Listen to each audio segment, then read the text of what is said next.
एक बार की बात है।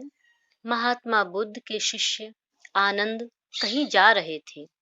रास्ते में उन्होंने देखा कि एक अधेड़ व्यक्ति एक चट्टान पर बैठा रो रहा है। वे उसके पास गए और बोले, क्या बात है वत्स? तुम कौन हो और क्यों रो रहे हो? आनंद की बात सुनकर उस व्यक्ति की सिसकियां थम गईं। वह अपने आंसू पोंछता हुआ बोला, मैं पास के गांव का रहने वाला हूँ और एक बहुत ही भाग्यहीन बदनसीब व्यापारी हूँ। मैं जो भी काम करता हूँ वह बिगड़ जाता है। व्यापार के चक्कर में मैंने अपनी पत्नी के गहने गवा दिए और अपने परिवार को भी खो दिया। यहाँ तक मेरा घर भी गिरमी पड़ा है। मुझे तो लगता है कि मैं किसी काम का नहीं हूँ। मेरी किस्मत ही बहुत खराब है। उसकी बातें सुनकर आनंद बोले, तुमसे किसने कहा बस कि तुम्हारी किस्मत खराब है?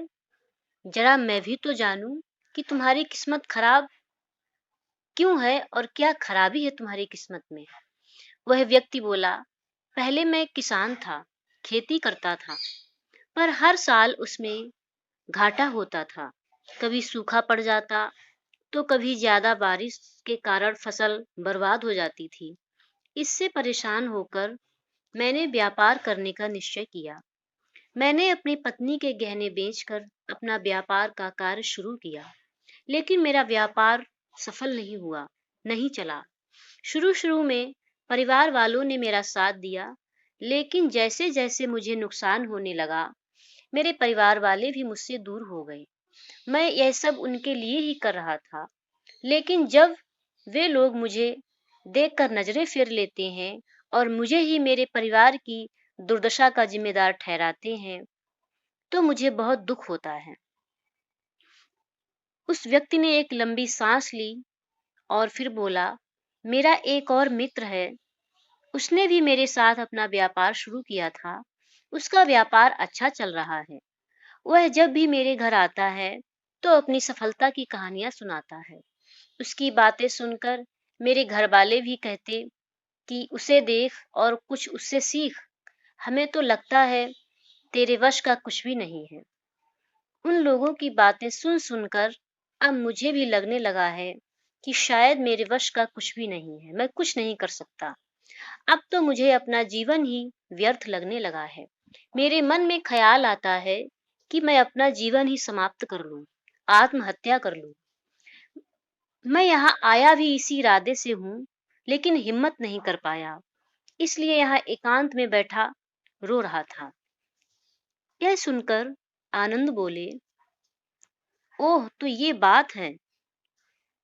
क्या तुम इसके अलावा कुछ और भी कहना चाहते हो? उनकी बात सुनकर वह व्यक्ति बोला, एक ओर मेरा हर काम खराब हो जाता है, मैं असफल हो जाता हूँ। दूसरी ओर मेरा मित्र है जो हर समय मुझे नीचा दिखाने का प्रयत्न करता है। मुझे समझ में ही नहीं आता कि मैं क्या करूं। आनंद बोले, क्या तुम अपने मित्र की बातें सुनकर दुखी हो जाते हो? व्यक्ति ने कहा, हाँ, मैं उसकी बातें सुनकर दुखी हो जाता हूँ।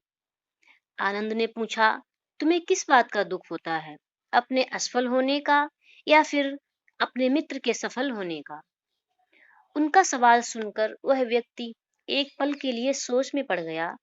फिर वह बोला, अगर सच कहूं तो मुझे अपने असफल होने का उतना दुख नहीं होता है जितना कि मित्र के सफल होने का होता है। अर्थात यदि तुम्हारा मित्र असफल हो जाए तो तुम्हें खुशी होगी? आनंद ने प्रश्न किया। वह व्यक्ति बोला, हाँ, मुझे बहुत खुशी होगी। इसका मतलब है कि तुम्हारी खुशी तुम्हारे मित्र पर निर्भर है। आनंद बोले, अगर वह चाहे तो तुम्हें खुश कर सकता है और अगर वह चाहे तुम्हें दुखी कर सकता है। तुम स्वयं से न तो खुश हो सकते हो न ही दुखी हो सकते हो। अर्थात तुम अपने मित्र के गुलाम हो गए हो, इसलिए तुम्हारा कुछ नहीं हो सकता। ऐसा न कहे महात्मन, उस व्यक्ति ने हाथ जोड़कर कहा, आपकी बातें सुनकर मुझे कुछ आशा बंध रही है। आनंद बोले, जब हम किसी से आशा बांध लेते हैं तो उस पर निर्भर हो जाते हैं। ऐसे में हमारी खुशी और दुख भी उसी पर निर्भर करने लगता है। इससे बेहतर है कि तुम अपने आप से आशा बांधो। जब तुम ऐसा करोगे, साथ ही पूरे जतन से काम करोगे, तो तुम्हें सफलता अवश्य प्राप्त होगी। ऐसा कहते हुए आनंद ने एक पल के लिए उस व्यक्ति की ओर देखा, फिर अपनी बात आगे बढ़ाई। तुम्हें लगता है कि तुम्हारा मित्र तुम्हें दुखी करने आता है, पर अगर विचार करो तो वह बातों से सच्ची ही कहता है। वह अपने संघर्ष और अनुभव की बातें बताता है। तुम उन बातों से बहुत कुछ सीख सकते हो। तुम्हें इसके लिए उसका धन्यवाद करना चाहिए कि तुम्हें घर बैठे कुछ अनुभव मिल रहे हैं। तुम उन अनुभवों का लाभ उठाओ, नई शुरुआत करो, कर्म करते जाओ, हार मत मानो। एक दिन तुम्हें सफलता अवश्य मिलेगी। आज तुम जिसे अपना बुरा वक्त या बुरी किस्मत कह रहे हो, वह एक दिन बदल जाएगी। इसी के साथ तुम्हारे विचार भी बदल जाएंगे। और देखना, जब तुम्हारा अच्छा वक्त शुरू होगा, तब तुम्हारा मित्र भी तुम्हें अपनी सफलताओं की कहानियां नहीं सुनाएगा। तब वह अपनी असफलताओं की बातें बताएगा, ताकि तुम उसकी बातें सुनकर भ्रमित हो जाओ, तुम्हारा आत्मविश्वास हिल जाए और तुम गलत निर्णय ले सको। लेकिन उस समय भी तुम्हें अपनी बुद्धि का प्रयोग करना होगा। तुम्हारा मित्र जैसे आज तुम्हें दुखी करने के लिए आता है, उसी तरह उस समय भी वह तुम्हें दुखी करने आएगा। क्योंकि जिस तरह उसे दुखी देखकर तुम्हें मजा आता है, उसी तरह उसे भी तुम्हें दुखी देखने में उतना ही आनंद आता है। वह व्यक्ति बोला, आपने सही कहा गुरुवर, लेकिन मेरा सबसे बड़ा दुख यह है कि मेरे परिवार के लोग भी इसमें शामिल हैं। वास्तव में मैं तो अपने परिवार के लिए अच्छा ही करना चाहता हूँ, लेकिन वे लोग भी मेरी बात नहीं समझते हैं, मुझे गलत कहते हैं, और अब तो वे मेरे साथ भी नहीं हैं। यह सुनकर आनंद बोले, मैं सब समझ गया। तुम सांत्वना चाहते हो। वास्तव में इस दुनिया में सभी लोग सांत्वना ही चाहते हैं। हम चाहते हैं कि हम जब भी कुछ करें तो लोग हमारी प्रशंसा करें, लेकिन आम तौर पर ऐसा नहीं होता है। इसलिए हम दुखी हो जाते हैं। हमें लगता है कि हमारे मित्र, परिवार सब मतलबी हैं। लेकिन तुम अगर किसी को अपना परिवार मानते हो और उसके लिए कुछ करना चाहते हो, तो तुम्हें ऐसा क्यों लगता है कि तुम दूसरों के लिए कुछ कर रहे हो? वास्तव में तुम अपनी खुशी के लिए कर रहे हो। इसलिए परिवार के लिए कुछ करना वास्तव में अपने लिए ही करना होता है। लेकिन अगर ऐसा करते समय तुम्हें लगता है कि तुम दूसरों के लिए कर रहे हो, तो तुम दुखी रहोगे। और अगर तुम्हें लगता है कि तुम अपने लिए कर रहे हो, तो तुम खुश रहोगे। क्योंकि जब तुम अपने लिए कुछ अच्छा करते हो या करना चाहते हो, तब तुम्हें सांत्वना की जरूरत नहीं पड़ती है। आनंद की बातें सुनकर उस व्यक्ति के चेहरे पर भाव बदल गए। वह बोला, आप सही कह रहे हैं। मैं समझ गया हूँ। अब तक मेरी किस्मत खराब इसलिए थी क्योंकि वह दूसरों के हाथ में थी।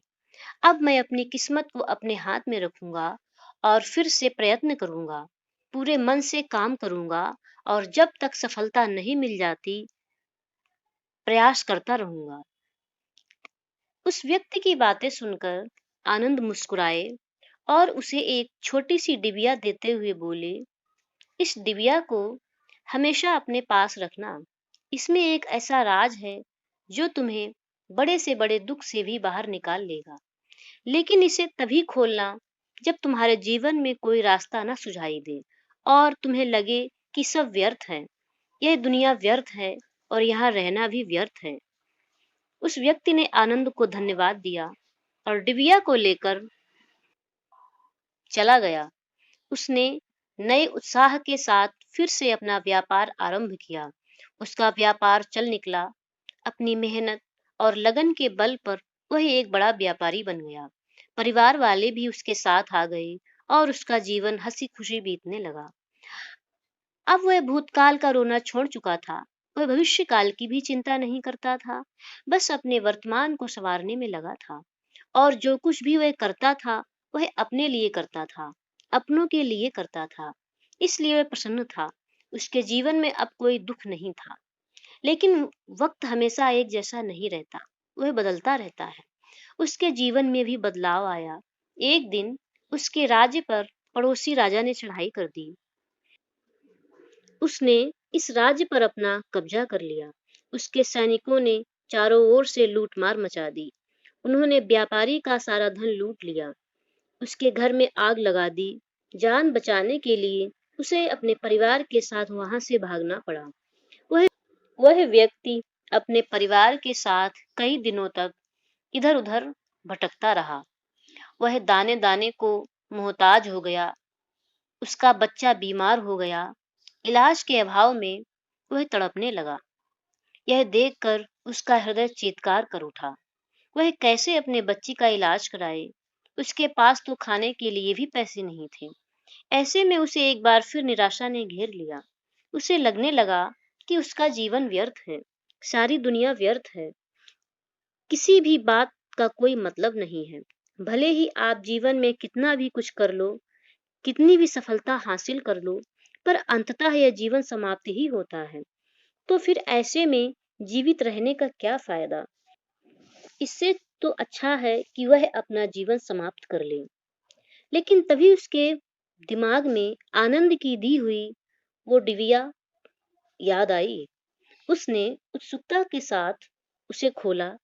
डिबिया के भीतर एक पर्ची रखी हुई थी। पर्ची पर कुछ लिखा हुआ था। उसे पढ़कर उसकी आंखों के आगे छाया निराशा का अंधेरा छट गया और वह मुस्कुरा पड़ा। पर्ची पर लिखा हुआ था, यह समय भी बीत जाएगा। उसने डिबिया को अपनी मुट्ठी में भींच लिया, बंद कर लिया और एक नई शुरुआत के लिए उठ खड़ा हुआ। इस कहानी को पढ़कर, सुनकर हमें ये सीख मिलती है, ये समझ आती है कि अगर हम और आप भी ऐसी परिस्थिति से गुजर रहे हैं, तो निराश न हों। अपने अतीत पर शोक मत करें, न ही भविष्य की चिंता करें। अपने वर्तमान को जिएं और उसे बेहतर बनाने के लिए सच्चे मन से प्रयत्न करें। अपने आप पर विश्वास रखें। जल्दी ही आपकी किस्मत भी बदलने वाली है। हमेशा इस विश्वास के साथ प्रयत्नरत रहें, कोशिश करते रहें।